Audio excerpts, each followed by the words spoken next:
आइए NCERT 11th class का exercise 1.1 का हम क्वेश्चन नंबर 2 बताने जा रहे हैं। कह रहा है कि मान लीजिए एक सेट ए दिया हुआ है जिसमें 1 2 3 4 5 6 एलिमेंट्स हैं, तो रिक्त स्थान की पूर्ति कीजिए, या तो बिलोंग्स भराएगा या बिलोंग्स नॉट भराएगा। इस प्रतीक चिन्ह के द्वारा इसको भरना है। तो आप बताएंगे कि बिलोंग्स का मतलब क्या होता है। इसको कहा जाता है बिलोंग्स, इसको कहा जाता है बिलोंग्स टू मतलब अवयव है। जैसे आप बोलते हैं कि मैं माधोपुर दिघरुआ से बिलोंग करता हूं, मतलब मैं माधोपुर दिघरुआ में रहता हूं। इस तरह की बात अगर आप बोलते हैं तो क्या आप बता सकते हैं कि इस बिलोंग्स का मतलब होता है। जैसे आप यहाँ पे मान लीजिए कोई सेट ए आपको दिया हुआ है, ए सेट में हमने एलिमेंट रखा 1 2 3 4 और हम कह रहे हैं कि 4 क्या इस सेट में है, तो आप कहेंगे कि हाँ 4 इस सेट में है, तो लिखेंगे 4 बिलोंग्स टू 1।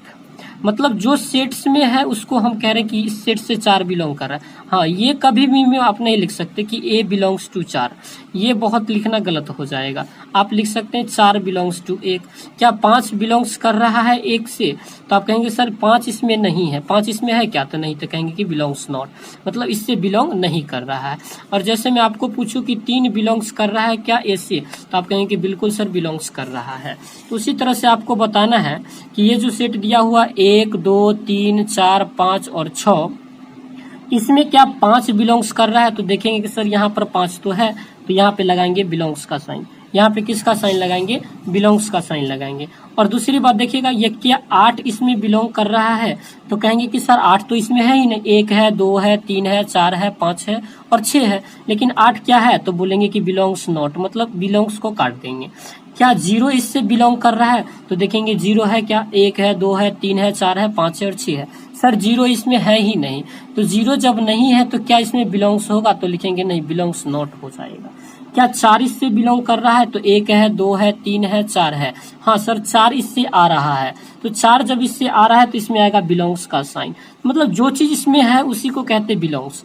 2 क्या इसमें है, तो 1 2, यहाँ पे 2 है तो यहाँ पे लगाएंगे बिलोंग्स का साइन। अगर 10 इसमें है क्या, 1 है 2 है 3 है 4 है 5 और 6 है, लेकिन 10 कहीं भी नहीं है, तो यहाँ पे बिलोंग्स नॉट का साइन लगाएंगे। तो इस तरह से आपने देखा कि क्वेश्चन नंबर 2 को किस प्रकार से हमने बताया। मैं थोड़ा सा एग्जाम्पल भी ले लेता हूँ। अगर मान लीजिए ए बराबर आपको दे दिया जाए 1 4 6 8 10 और आपसे पूछा जाए कि क्या 4 इससे बिलोंग कर रहा है, तो आप बोलेंगे कि 4 बिलोंग्स ए। इसका नाम पड़ता है बिलोंग्स। 4 बिलोंग कर रहा है ए से, तो कहेंगे कि बिल्कुल बिलोंग कर रहा है ए से। लेकिन ये कभी भी नहीं लिखेंगे कि ए बिलोंग्स टू 4, ये लिखना बिल्कुल गलत हो जाएगा। एलिमेंट को पहले रखा जाता है, सेट को बाद में रखा जाता है। एलिमेंट को पहले रखा जाता है, सेट को बाद में रखा जाता है। एलिमेंट को पहले रखा जाता है, सेट को बाद में रखा जाता है। क्या 8 इससे बिलोंग कर रहा है, तो बोलेंगे कि नहीं कर रहा है। आइए हम नेक्स्ट क्वेश्चन पे बातें करते हैं। दूसरा क्वेश्चन कह रहा है कि निम्नलिखित समुच्चय को रोस्टर के रूप में लिखिए। तो ये रोस्टर रूप क्या होता है, इसको थोड़ा सा हम समझते हैं। तो एक में हम बातें करेंगे कि रोस्टर रूप क्या होता है। रोस्टर फॉर्म, या इसी को कहा जाता है टैबुलर फॉर्म। इसको क्या कहा जाता है, टैबुलर फॉर्म या रोस्टर फॉर्म कहा जाता है। यानी इसमें क्या होता है, कथनात्मक के रूप में दिया होता है और इसको आप सारणीबद्ध तरीके से कॉमा लगाकर बीच में लिखते हैं, 2 मंझले कोष्टकों के बीच में लिखते हैं। तो क्या कहेंगे कि यहाँ पर किसी सेट में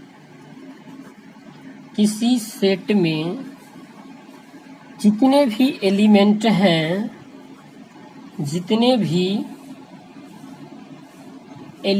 हैं उसे सारणीबद्ध तरीका से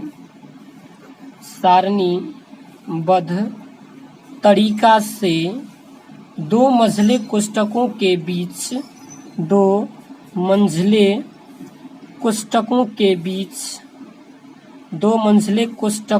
बीच कॉमा लगाकर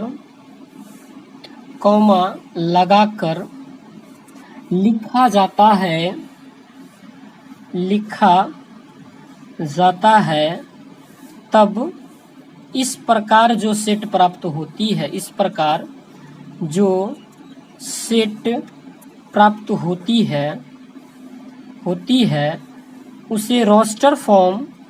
उसे रोस्टर फॉर्म या टेबुलर फॉर्म का सेट कहते हैं, फॉर्म का सेट कहते हैं। जैसे हमने आपको दे दिया एग्जाम्पल में a बराबर मान लीजिए कि x सच डेट x क्या है, तो x आपको हम दे दिए कि x एक क्या है, धनात्मक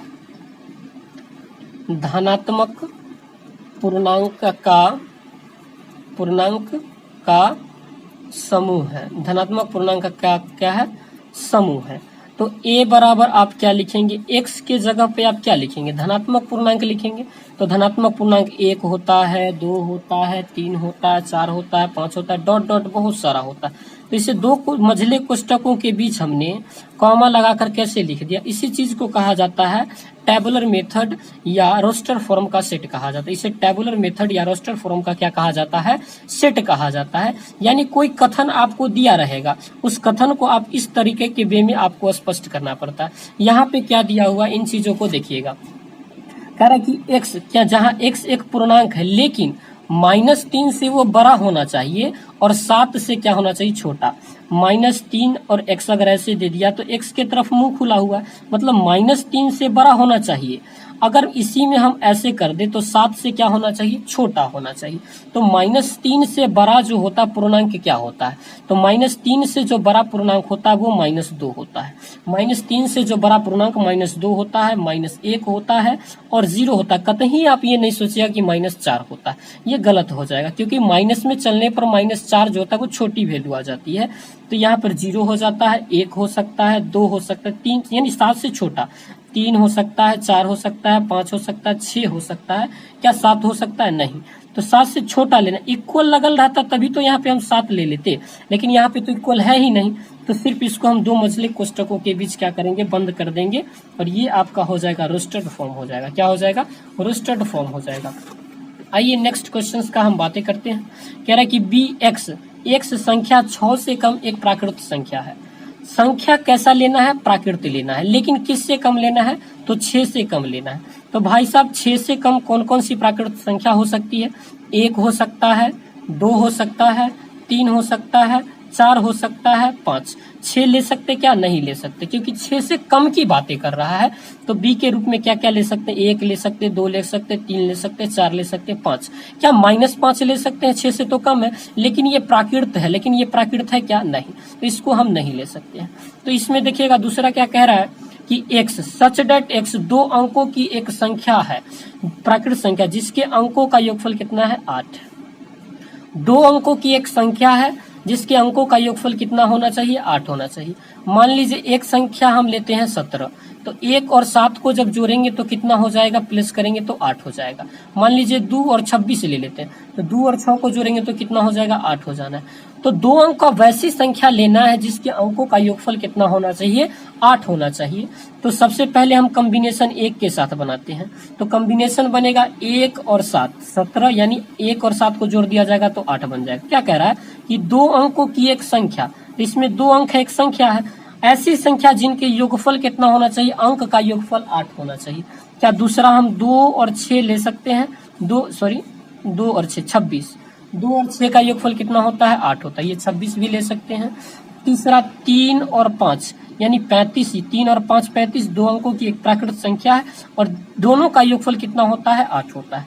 35 के बाद क्या क्या ले सकते हैं, 4 और 4 ले सकते हैं, 44, यानी 4 में 4 जोड़ देंगे तो कितना हो जाएगा, 8 हो जाएगा। अब बारी आती है 5 की, तो 5 और 3 लेंगे तो 53 हो जाएगा और ये 5 3 को जोड़ देंगे तो कितना हो जाएगा, 8 हो जाएगा। फिर आते हैं 6 पे, तो 6 और 1 को लेंगे तो 6 और 1 7 हो जाएगा, लेकिन 6 2 को ले लेंगे तो भाई साहब कितना हो जाएगा, 8 हो जाएगा। 7 पर आते तो 7 और 1 को लेंगे तो 8 हो जाएगा और 2 अंकों की ये संख्या भी हो जाएगी। दूसरा 8 और 0 को अगर हम लेते हैं, तो 8 और 0 को अगर हम लेते हैं तो ये कैसा हो जाएगा, 8 और 0 को लेने पर कैसा हो जाएगा 8 और 0 को जोड़ेंगे तो कितना हो जाएगा, 8 हो जाएगा। तो ये इस प्रकार से आपका एक सेट बना। ये एक प्राकृत संख्या 80। ऐसा मत सोच लीजिएगा कि 0 नहीं, अंक तो 2 लेना है, आप कोई भी अंक ले सकते हैं, लेकिन उसका जो अंक से बनने वाला नंबर होगा, जैसे अंक -2 ले सकते हैं, लेकिन इससे जो नंबर बनेगा वो आपका प्राकृत होना चाहिए। तो 80 जो है प्राकृत है और इनके अंकों का योगफल भी कितना है 8 है। तो ये प्यूरिफाई करता है और ये आपका एक प्रकार का सेट बन जाता है। आइए नेक्स्ट क्वेश्चन पे हम बातें करते हैं। कह रहा है कि एक्स सच डेट एक्स क्या है, एक अभाज्य संख्या है। एक्स क्या है, एक अभाज्य संख्या है जो 60 का क्या है भाजक है। 60 का क्या है भाजक है। तो अभाज्य संख्या किसको कहते हैं, वैसी संख्या जो एक और स्वयं से कटती है। तो वैसी संख्या जो एक और स्वयं से कटती है वो क्या होना चाहिए, 60 का भाजक होना चाहिए। तो एक तो ना तो ये एक अभाज्य संख्या नहीं है। सबसे छोटी अभाज्य संख्या कितना होता है, 2 होता है। सबसे छोटी अभाज्य संख्या कितना होता है, 2 होता है। क्या 2 60 का भाजक है, तो सर बिल्कुल भाजक है। 2 से आगे 3 होता है, क्या 3 60 का भाजक है, बिल्कुल है। 3 से आगे 5 होता है, क्या 5 60 का भाजक है, तो बिल्कुल है। 5 से आगे क्या होता है, 7 होता है। क्या 7 60 का भाजक है, तो बोलेंगे कि नहीं लगेगा सर। 60 में 7 से भाग लगेगा, तो नहीं लगेगा। 7 के बाद 9 होता है, ये भी नहीं लगेगा। 9 के बाद 11 होता है, ये भी नहीं लगेगा। 11 के बाद 13 होता है, ये भी नहीं लगेगा। 13 के बाद कितना होता है, 17 होता है, ये भी नहीं लगेगा। 17 के बाद 19 होता है, ये भी नहीं लगेगा। तो यानी 3 ही ऐसे अभाज्य संख्या है जो 60 का क्या है भाजक है। 3 ही ऐसे अभाज्य संख्या है जो क्या है 60 का भाजक है। तो डी बराबर अपन क्या लिख सकते हैं, पहला था 2, दूसरा था कितना अपना 3 और तीसरा था कितना अपना 5। और इसके सिवा ऐसा कोई भी भाज्य संख्या नहीं, अभाज्य संख्या नहीं है जो 60 का क्या होता हो भाज्य होता हो, 60 का क्या होता हो भाजक होता हो। अब कह रहा है ई ट्रिग्नोमेट्री के सभी अक्षरों का समुच्चय। तो सभी अक्षरों के समुच्चय में हम लोग क्या करते हैं, जैसे यहाँ पर दिया है TRIGONO, ट्राइगोनोमेट्री METRY। यहाँ पे देखेंगे इसका जब हम लोग सेट बनाएंगे अक्षर का, तो ये ध्यान रखना है कि एक अक्षर 2 बार ना आ जाए, एक अक्षर 2 बार नहीं आ जाए। सेट में एक अक्षर केवल एक ही बार आता है, एलिमेंट केवल एक ही बार आता है। तो T एक ले सकते हैं और देखिएगा T इसमें है, ये काट देंगे। R ले सकते हैं, R ले लें, R इसमें है काट देंगे। I ले सकते हैं, I ले लिए, I इसमें है नहीं है, तो ये कट गया। फिर G ले सकते हैं, क्या G इसमें है नहीं है, काट देंगे। फिर O ले सकते हैं, O यहाँ पे 2 बार है, इसको काट देंगे। N ले सकते हैं, N ले लिए, N यहाँ पे नहीं है तो काट देंगे। M ले सकते हैं, M है ही नहीं, काट देंगे। E ले सकते हैं। तो यहाँ पर आपने देखा जो ट्राइगोनोमेट्री में जो लेटर्स हो गए TRIGONME हो गया, NME हो गया, और Y जो एक बचा एक Y भी हो गया। इसमें रिपीटेशन नहीं लेना है, जैसे R यहाँ पे 2 बार है तो 2 बार नहीं लिखना है। तो किसी भी जो आपको वर्ड दिया रहेगा उसका आप आराम से इस प्रकार का सेट बना सकते हैं। तो यहाँ पे ट्राइगोनोमेट्री में जो देखिएगा आप E इज इक्वल टू दिया है, हमने बनाया कितना, यहाँ पे आप देखिएगा TRI, T एक बार है तो यहाँ पे T लिख देंगे। क्या T अलग भी आ रहा है, यहाँ हटा देंगे, क्योंकि एक ही बार लेना है एक लेटर्स को। R लिए तो R लिए, यहाँ पे R को हटा देना है। I लिए, क्या I को ले लिए तो I नहीं है, छोड़ देते हैं। Z लिए तो Z नहीं है, इसको भी हटा देते हैं। O लिए, O 2 बार है, इसको हटा दिए। N लिए, N को ले लिए, फिर N 2 बार नहीं है। क्या M लिए, M भी नहीं है। E लिए और Y लिए। तो इस प्रकार से आपने देखा कि ट्राइगोनोमेट्री का जो रोस्टेड फॉर्म होता है वो E बराबर ऐसे बन गया। एक लास्ट क्वेश्चन आपसे पूछा गया है कि F बराबर बेटर शब्द के सभी अक्षरों का समुच्चय। तो F बराबर आप ले लीजिए बेटर, बेटर में B एक बार आ रहा है तो आप यहाँ पर B ले लीजिए। E आ रहा है एक बार, 2 बार आ रहा है एक ही लिखाएगा। T आ रहा है TT एक बार लिखाएगा। उसके बाद एक R बच गया तो आखिरी का R लिख देंगे, बेटर हो जाएगा। मतलब किसी भी वर्ड को आप ले सकते हैं लेकिन उसका एक ही लेटर लिखा जाना चाहिए, तभी होगा। थैंक यू फॉर वॉचिंग, मिलते हैं फिर नेक्स्ट क्वेश्चंस के साथ।